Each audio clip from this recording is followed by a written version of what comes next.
At Google's recent I/O event, they announced a major shift in search where AI mode is now the default. So let's talk about what radio stations need to do right now to ensure that they show up.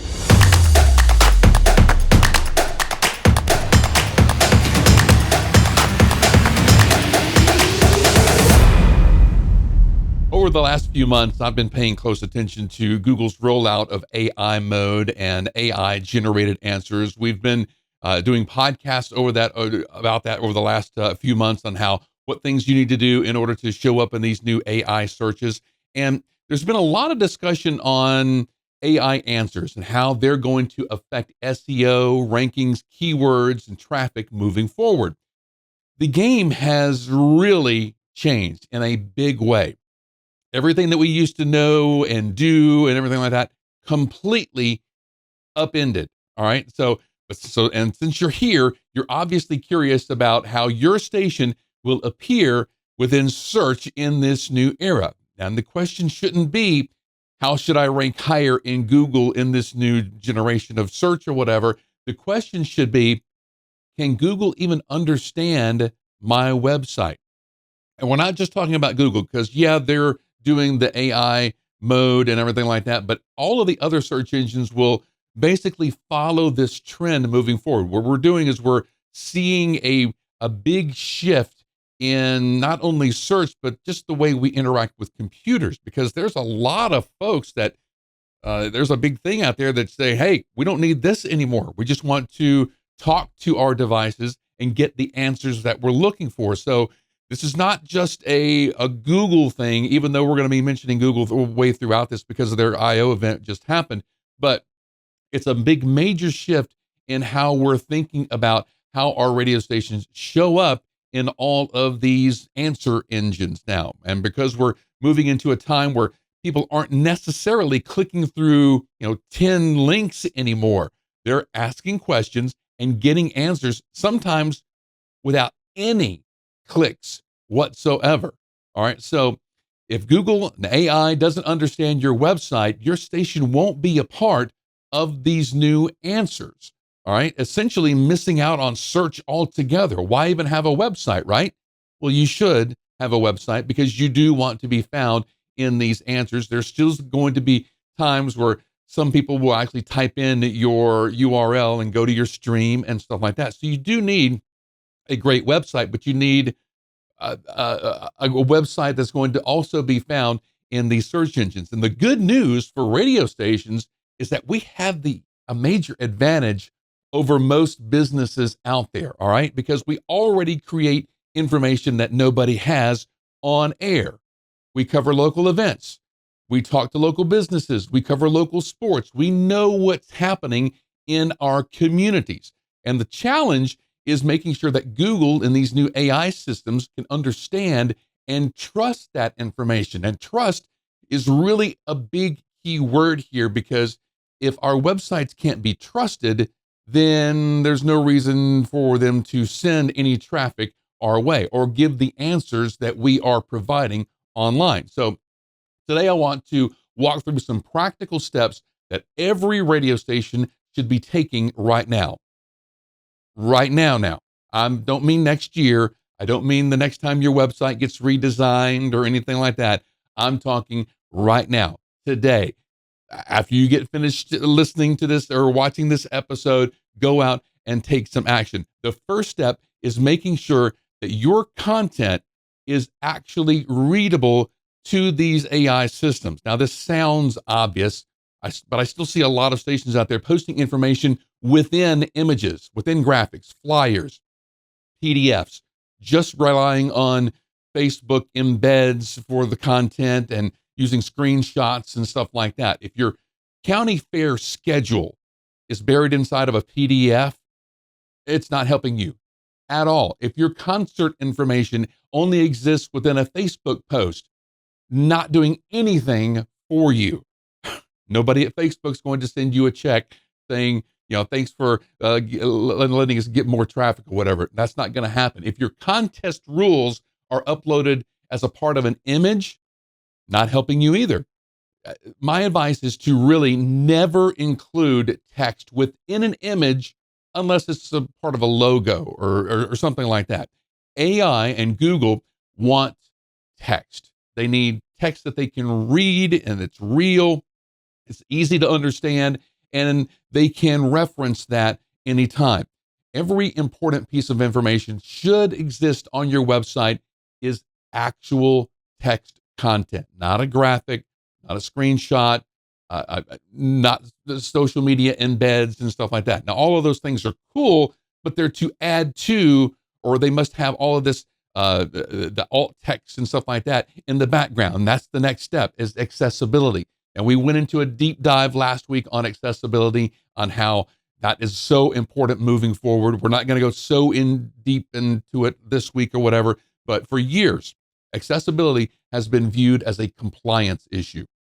And we're here to tell you today that it's becoming a discoverability issue. If you want to be found anywhere on the internet, your website is going to have to be well structured in a way that screen readers can easily understand it. And it's also got to be easier for the search engines and AI systems to understand, because they're all using basically the same information to understand what your website is. So make sure that your pages are using the proper headings in the proper order.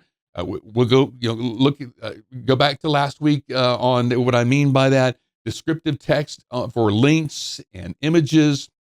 They must have that alt text, which is a huge pain point for a lot of radio stations, because they just have no idea what that is. They've never been taught what that is. Upload an image and go quickly, get back to whatever I was doing before I had to update the website. All right. So just make sure that your website works well on mobile devices as well. All that alt text is on every single image, and keep your design clean and easily readable. Good accessibility often results in better content structure, and better content structure helps these AI systems to understand your website a whole lot better.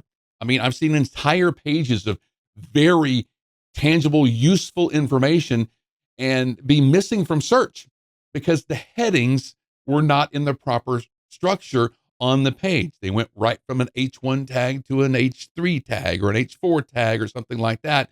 And AI says, I don't know how this page is structured, so I'm kicking the entire thing out.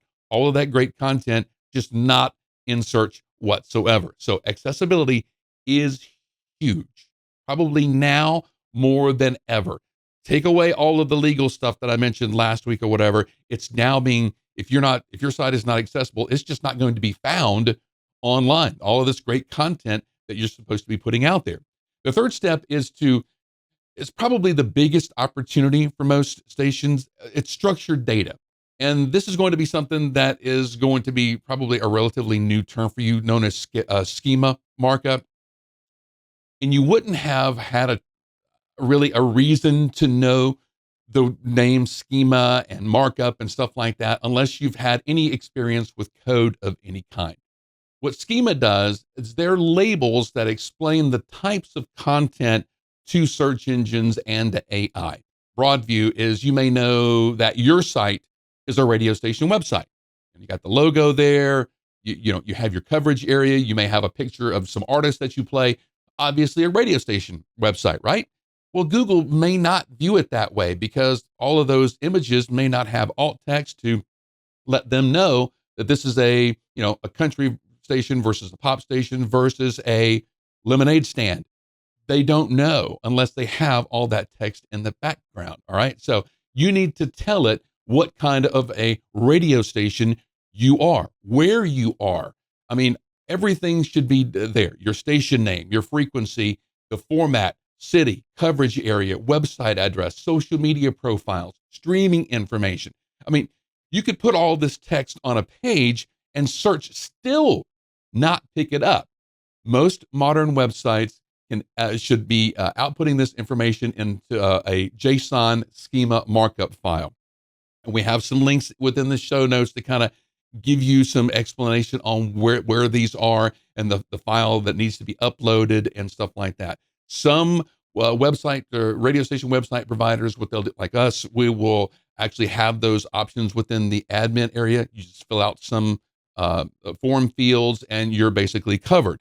Now, if you're not sure whether your website has this or not, you can run your homepage through Google's rich search results test. Of course, there's a link in the show notes that can guide you there. Just type in your URL. It will tell you what Google thinks your website is.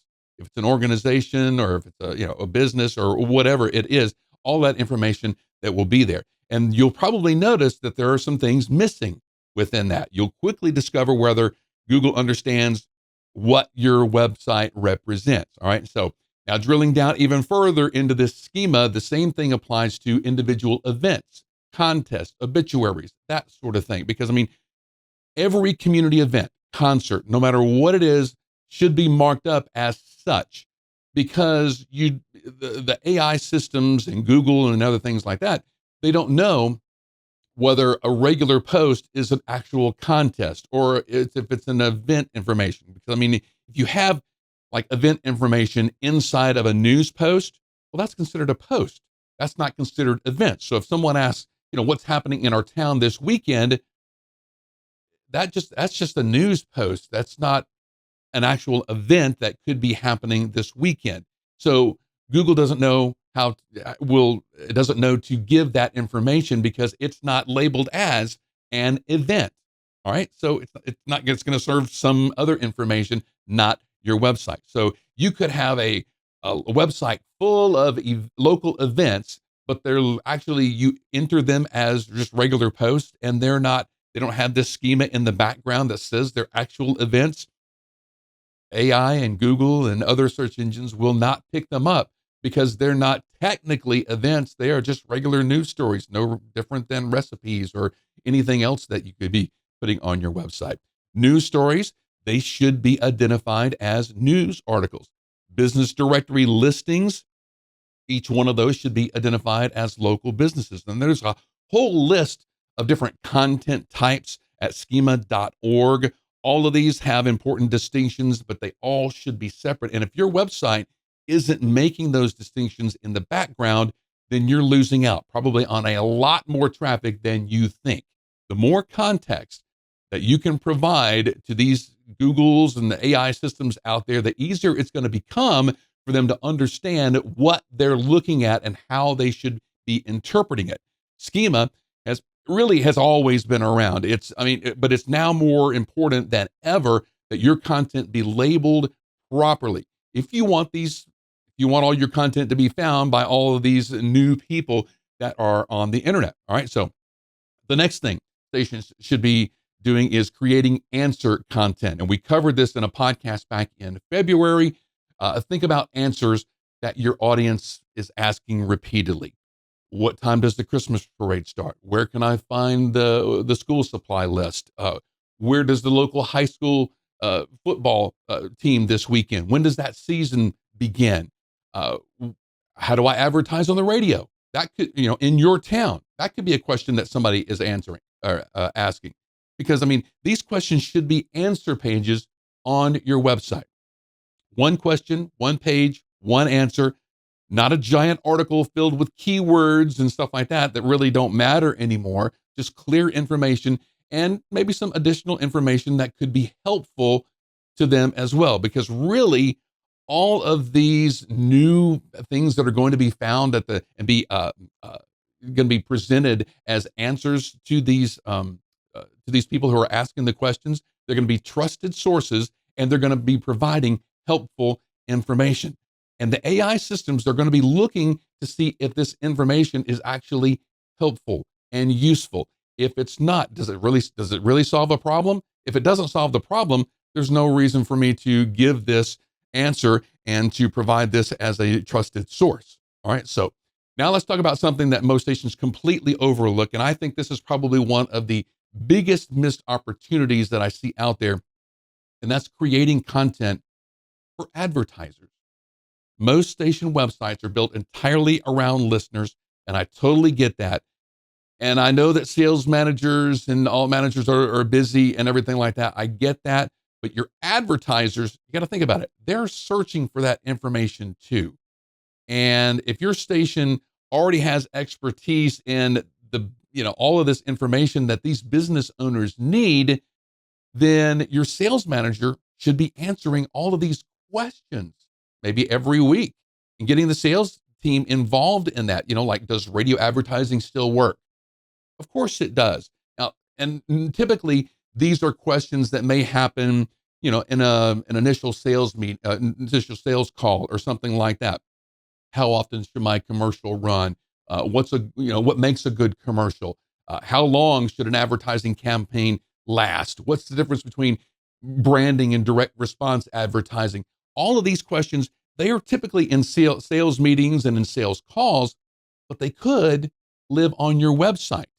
And if you can answer all of those questions before your salesperson actually gets to the first call, well, then that person's already a yes by the time they accept the meeting. I mean, doesn't that make sense? So you have your sales manager write these articles. Again, get those sales executives to contribute ideas and even jump in on the writing and create content that helps local businesses owners become better marketers. Not only will this establish your authority with advertisers in your market, but it also creates valuable content that AI systems can reference when answering marketing related questions in your area. You're the expert. So obviously they're going to call you first.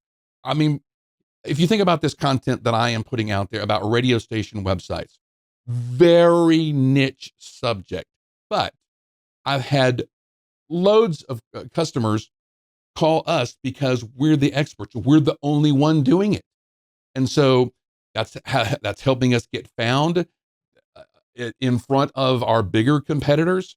So if you think about it, it's worth the time to get more because it's really an investment in time, and the time that you're putting into it is an investment into future customers, more future customers, and more revenue. All right. So finally, let's talk about consistency. And I think this is where a lot of stations struggle.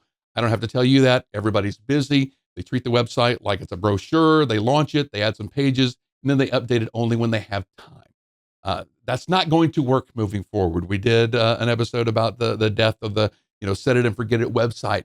A cheap brochure website is more, sure, it's probably more cost effective and it takes less time, but regardless of the savings, it's completely useless.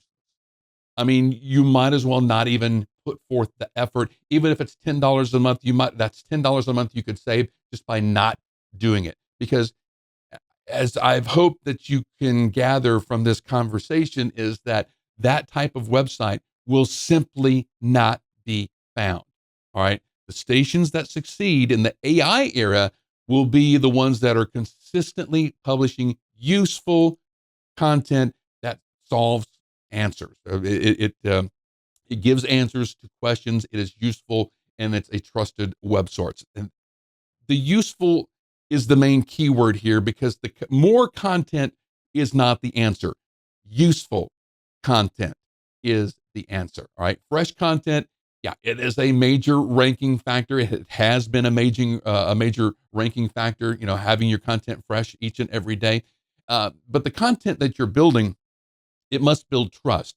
If Google's AI is deciding whether to reference your station versus another source, which would it more likely be able to trust? The site that updated yesterday or the site that hasn't published anything in 2 or 3 months? The one that updated yesterday. Will it prefer the site that has local content on, or the one that has just regurgitating a bunch of national RSS feeds that with information that can be found anywhere and everywhere? It's the one that is providing local information that is trusted. It is specific. It's not the site that has more information. All right. That's very, very key here because there's still a mindset out there that our website should be everything to as many people as we can because we have a large audience. So it should be everything to everybody. It really shouldn't. That's not the mindset to have in these newer days of AI. It should be relevant to information that's only relevant to your local population, your community, and the one that answers the most questions. Those are the websites that are going to see the most growth moving forward because your website should be a living record of your community. Don't try to compete with the, Fox News and MSNBCs and I mean all of these major, um, nationwide or even worldwide websites or whatever. Be the king of your community, and that is you're going to see a big, huge spike. Um, a place where local information is consistently being updated and expanded, that is going to be the key moving forward. That's how you become the authority in your area. And that's how you become visible in this new AI driven search era. The stations that consistently create useful local content, those are going to be the ones that AI will recommend tomorrow. All right. Hopefully, this information has helped you. If it has, please leave us a comment, like, subscribe, share this episode out with your radio colleagues. We so much appreciate it. And hey, if you need a station website that has all the necessary backend tools to ensure that your website is accessibility compliant and not just for legal reasons, but I'm talking about for discovery reasons, you have this proper foundation that your site really needs in this new era of search, well, then reach out to us at skyrocketradio.com. We're always doing things looking for ways to uh, help our affiliates grow and become more visible in this new era. All right. Have an awesome week online, making your radio station website better. We'll see you next time.